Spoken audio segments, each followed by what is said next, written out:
오늘부터 요한계시록을 시작하려고 합니다. 참 요한계시록은요, 참 말이 많은 책이죠.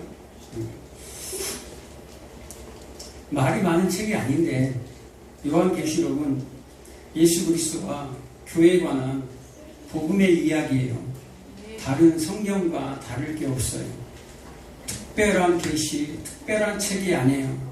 똑같이 성경에 같이 묶어 있잖아요. 창세기부터 계시록까지 알파와 오메가, 처음과 끝, 나중. 하나님의 복음이, 예수 그리스도의 복음이 기록된 책이 요한계시록이에요. 그런데 요한계시록 22장 마지막 절에 뭐라고 얘기합니까? 마지막에 이 말씀을 더하거나 빼면 저주를 받을 것이다 라고 얘기합니다. 그러니까 목사님들이 겁을 먹어버려요. 그래서 정통 교회에서의 요한계시록을 전파하지 못하고 오히려 이단들이 자기 마음대로 해석을 해버려요. 그래서 자기들이 뭔가 답을 갖고 있다라고 생각을 합니다.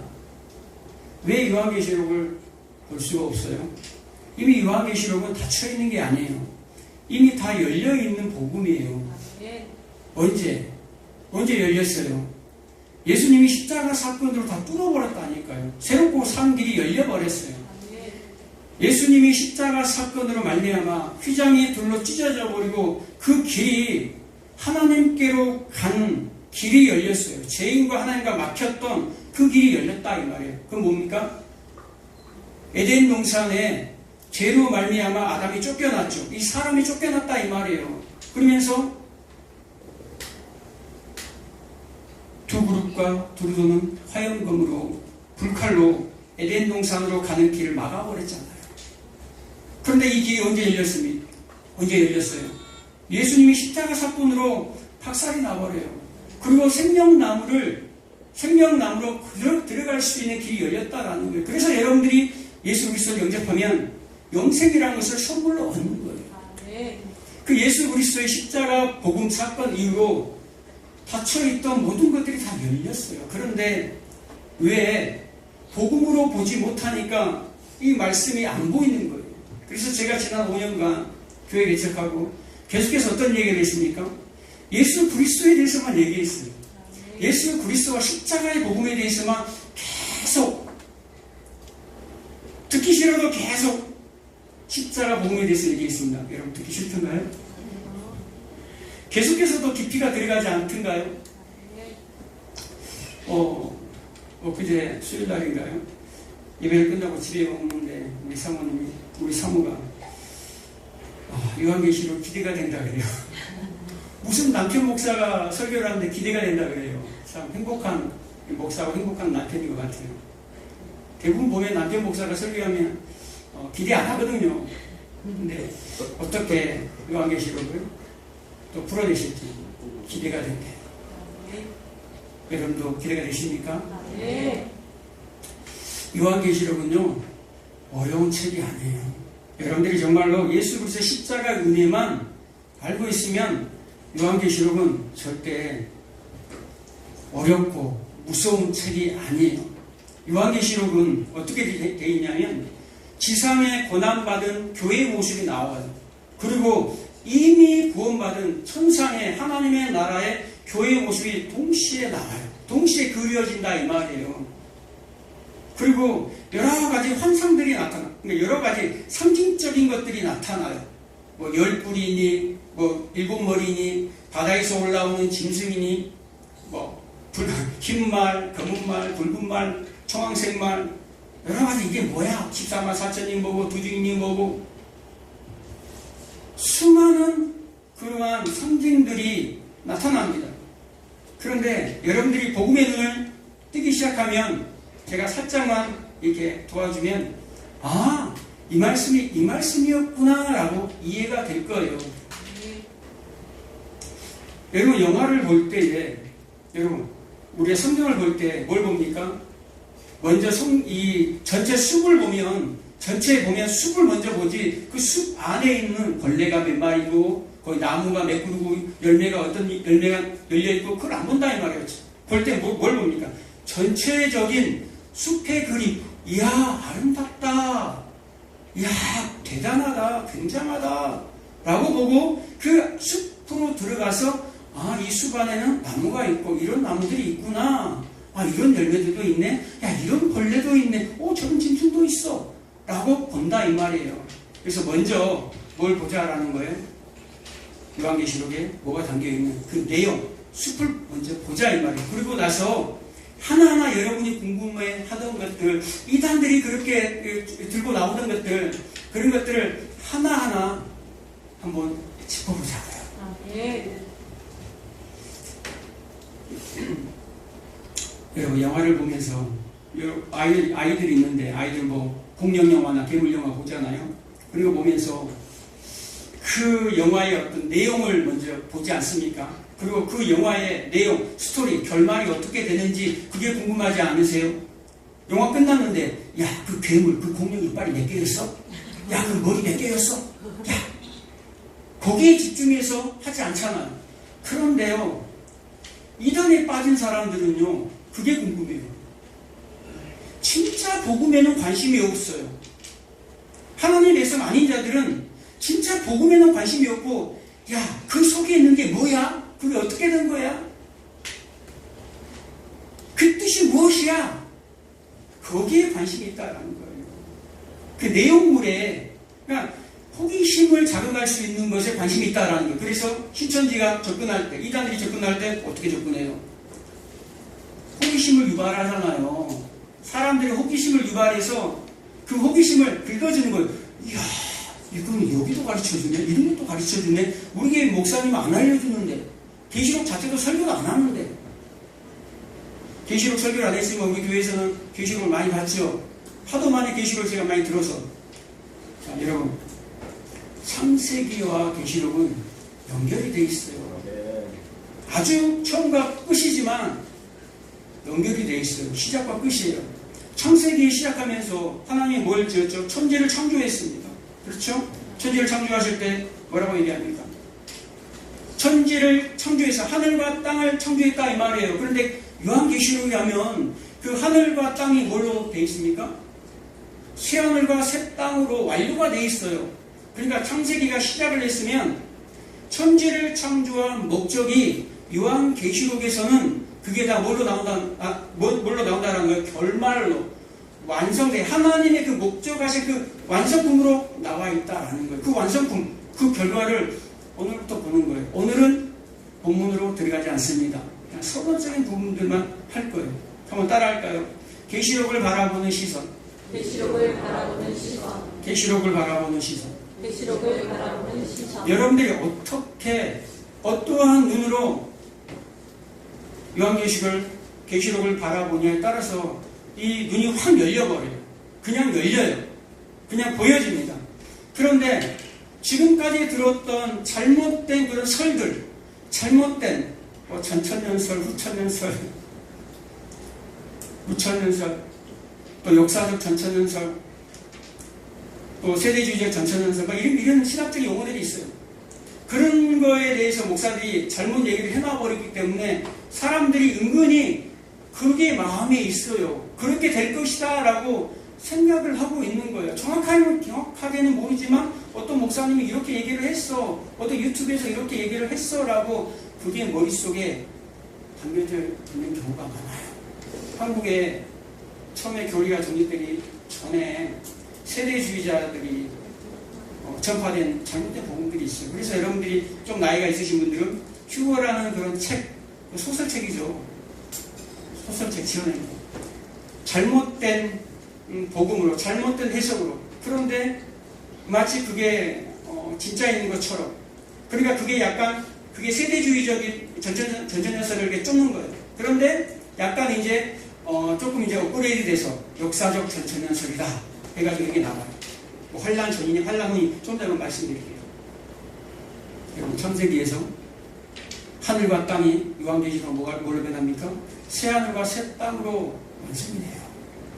창세기에서는 빛이 있으라, 빛이 있어요. 그런데 요한계시록에서는 그 빛이 뭐로 나타납니까?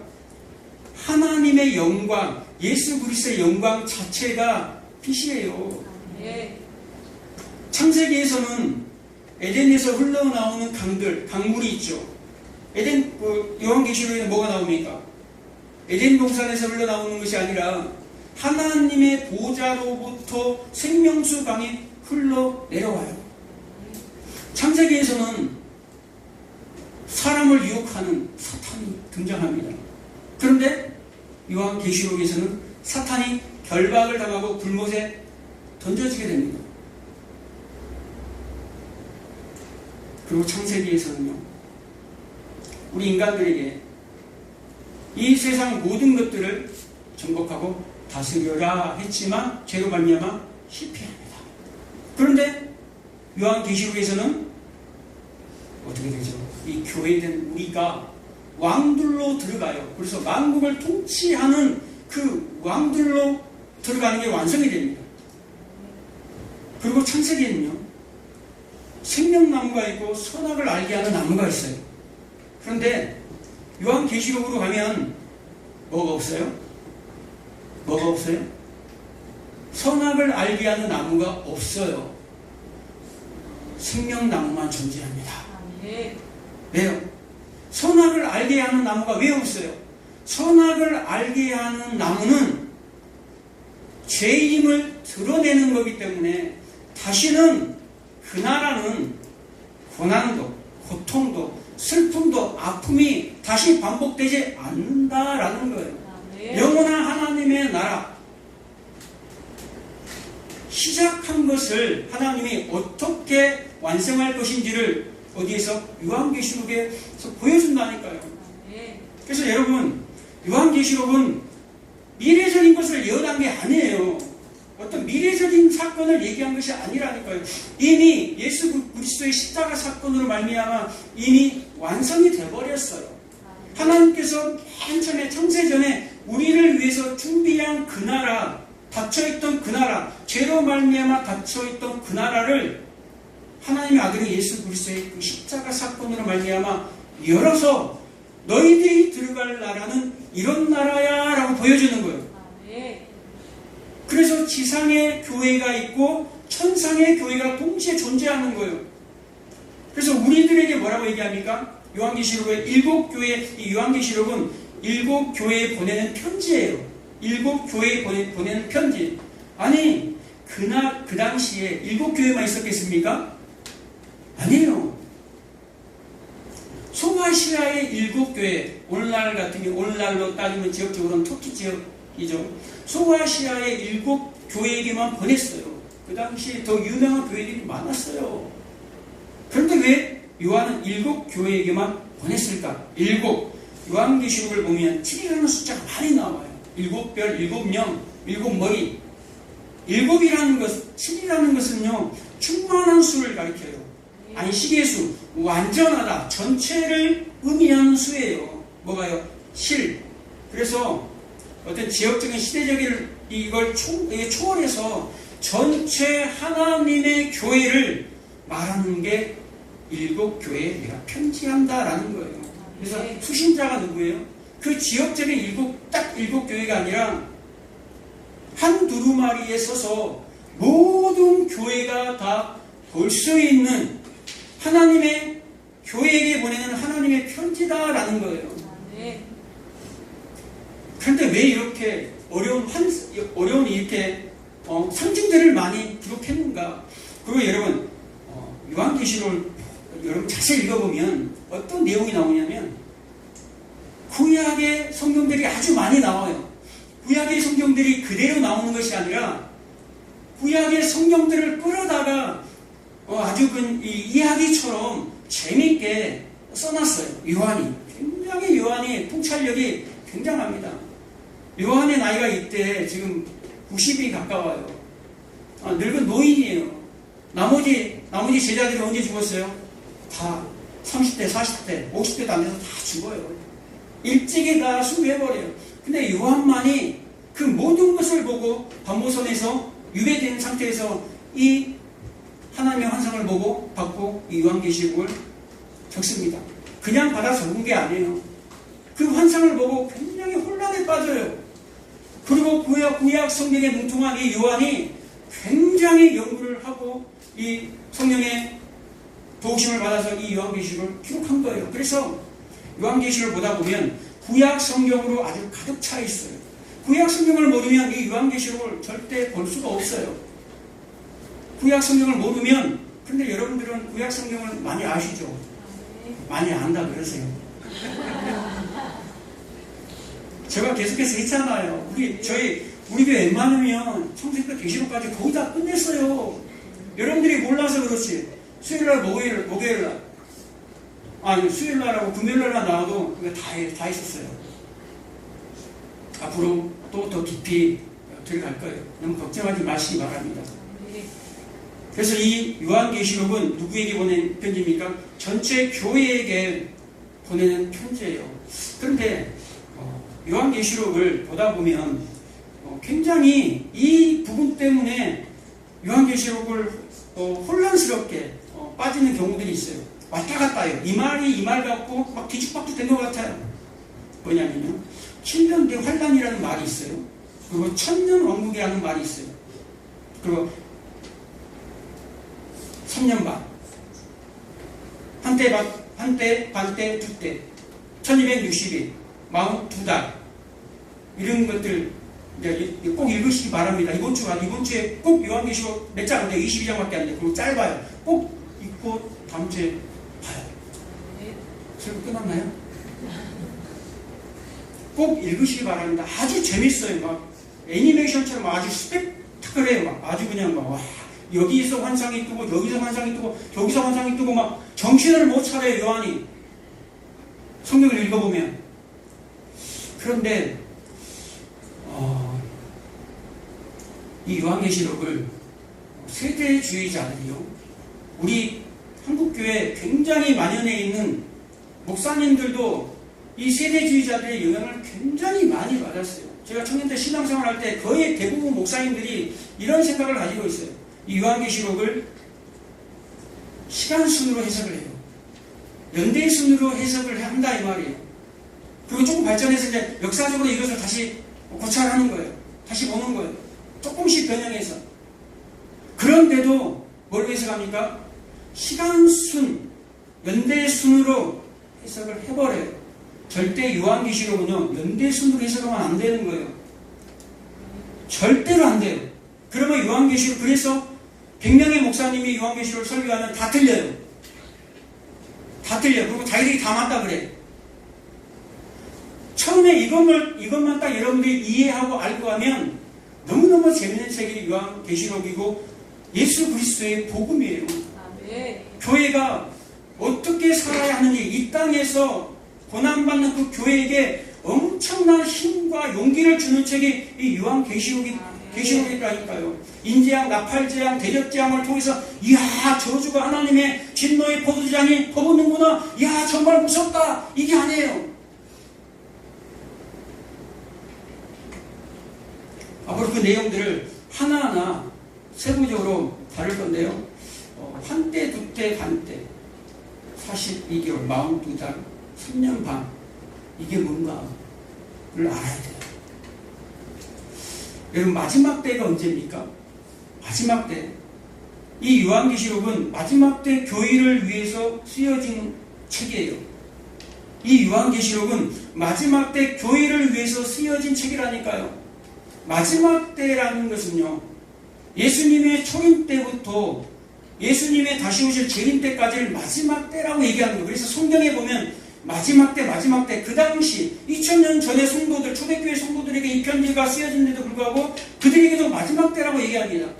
그때도 마지막 때고 지금도 마지막 때예요. 그러나 천년의 하루밖에 이 한 가지를 잊지 마시기 바랍니다. 출애굽기 19장에 보면요, 하나님이 시내산에 강림하는 시간이 있어요. 하루 이틀은 하나님의 강림을 준비하라. 그리고 셋째 날 하나님이 강림하세요. 세대주의자처럼 제가 한번 해석해 볼까요? 첫째 날, 둘째 날, 1000년, 2000년이 지나고 지금 2000년이 지났죠. 3일째예요, 3일째.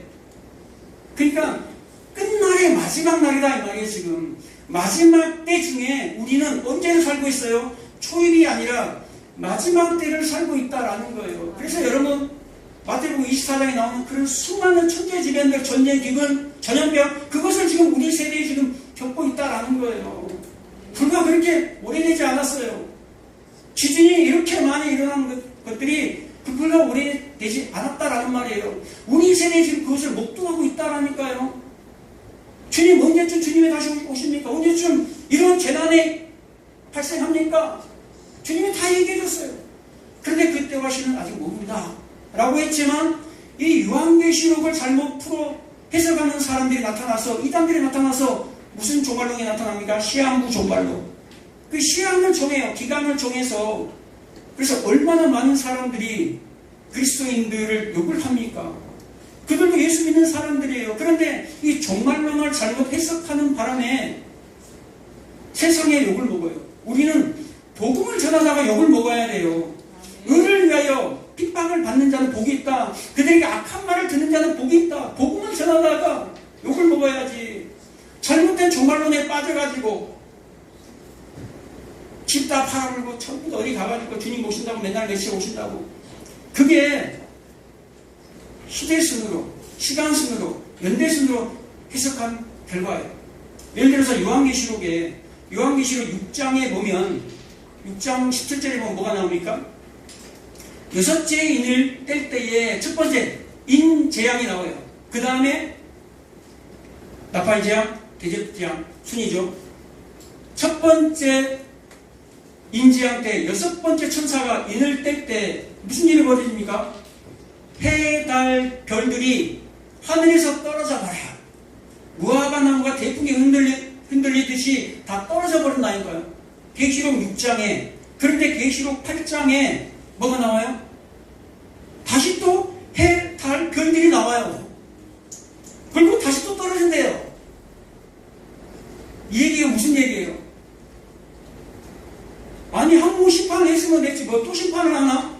해달 별들이 사라졌는데 다시 또 생겨요. 두 번째 요한계시록 8장에 나온 재앙은요, 그 다음 재앙이 나팔재앙에서 나온 거예요. 아니 임재앙 때 떨어졌는데 떨어진 해가 나팔재앙 때 또 나오네? 이게 뭡니까? 요한계시록은 묵시문학이라 해서, 계시문학이라 해서 반복기법을 써요. 반복기법을 써서 뭘 하기 위해서? 이 재앙의 강도가 굉장하다는 것을 보여주는 거예요. 이 심판의 마지막 심판의 강도가 점점 강해질 거야 라는 것을 얘기하고자 하는 거예요. 바벨론이 멸망한 모습도 나와요. 요한계시록 16장, 17장, 19장에 음녀 바벨론이 멸망한 모습이 나와요. 그런데 16장에 바벨론이 멸망해요.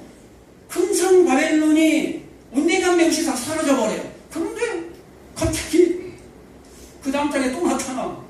그거 또 멸망해. 19장에 또 나타나. 또 멸망해. 구원받은 성도들도 마찬가지예요. 야, 7장에 막 구원받은 성도들이 막 일어나서 하나님을 찬양합니다. 근데 또 다시 환란이 시작됩니다. 다시 또 구원을 받아요. 또 환란이 시작돼요. 또 구원받아요. 이렇게 반복되는 일들이 일어나요. 이게 뭐예요? 심판을 강조하기 위해서 다 같은 사건이에요. 인재앙, 나팔재앙, 대접재앙이 다 뭐라는 거예요? 하나의 사건이에요. 같은 사건이에요. 그런데 대부분이 인재앙, 나팔재앙, 대접재앙이 순서적으로 있다라고 얘기합니다. 그래서 어떤 사람은 지금 여섯째 인이 지금 떼졌습니다 라고 얘기해요. 그러니까 아직도 시간이 많이 남았다 라고 얘기하는 사람들이 있어요. 시간이 많이 남았을 수도 있죠. 10년 뒤에 올지 50년 뒤에 올지 500년 뒤에 올지는 몰라요, 예수님이. 근데 오늘 올 수도 있어요. 내일 올 수도 있어요. 왜요? 이미 다 이루어졌기 때문에. 요한계시록은요, 미래에 어떤 있을 예언을 한 게 아니에요. 이미 일어난 일들을 상징적으로 보여주는 거예요. 상징이라는 것은 어떤 것을 상징한 것이 아니라 이미 시대적으로 역사적으로 있었던, 교회에 영향을 주었던 어떤 인물들이나 어떤 사건들을 상징화한 거예요. 왜 상징화한 줄 아세요?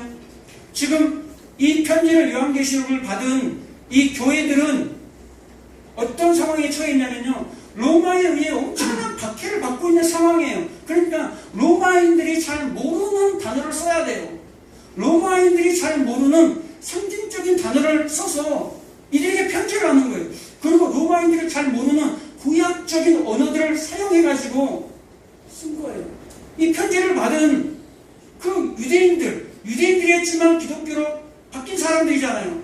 그 그리스도인들은 그들은 당시에 이 요한계시록을 편지로 받았을 때 다 이해를 했다 이 말이에요. 이 편지를 받고 나서 이야 우리가 힘을 내야 되겠구나. 우리가 용기를 내야 되겠구나. 야 이 땅에서 우리가 받는 이 환난 아무것도 아니다. 잠시 잠깐 받는 이 환난 이 고난이 잠시 잠깐이면 우리가 영원한 그 나라 그 왕국으로 우리가 왕으로 들어가는구나. 하나님의 나라가 이미 저 선상에 준비가 되어 있구나. 야 우리가 힘을 내자. 이겨라 견뎌. 누가 잘 쓰는 말인데 견뎌라 이겨라. 누구에게? 교회에게 하는 말이에요. 이겨라. 그래서 7교회 전체 교회에게 한 번도 빠지지 않아요. 이기는 자에게는 죽이라. 생명을 죽이라. 세대뼈를 죽이라. 만국을 다스리는 권세를 죽이라. 다 주는 거예요. 뭐 하는 자에게? 이기는 자에게. 그래서 교회는 뭐 한다라는 거예요? 이길 수밖에 없다라는 거예요. 아멘. 중요한 부분 7년대 환란과 천년왕국에 대해서는 다음 주에 제가 조금 설명을 하고 본문으로 들어갈 거예요. 그리고 나중에 이것을 자세하게 또 거기에 있는 본문으로 들어가면 또 자세하게 조금 다루도록 하겠습니다. 너무 깊이 있게 들어가지는 않을 거니까 걱정하지 마시기 바랍니다. 너무 깊이 있게 들어가면 여러분 다 자요. 그러니까 여러분들이 이해할 수 있을 만큼만, 그리고 정말로 여기서 복음을 발견하고 이 땅에 교회는 고난 받는 게 당연하구나. 그런데 이미 천상의 교회가, 하나님의 나라의 교회가 이미 우리를 위해서 다 준비가 되어 있구나. 그것을 영의 눈으로 여러분들이 볼 수 있는 일이 열어지시기를 주의 이름으로 축복합니다. 기도하겠습니다. 좋으신 아버지 하나님, 정말 감사합니다.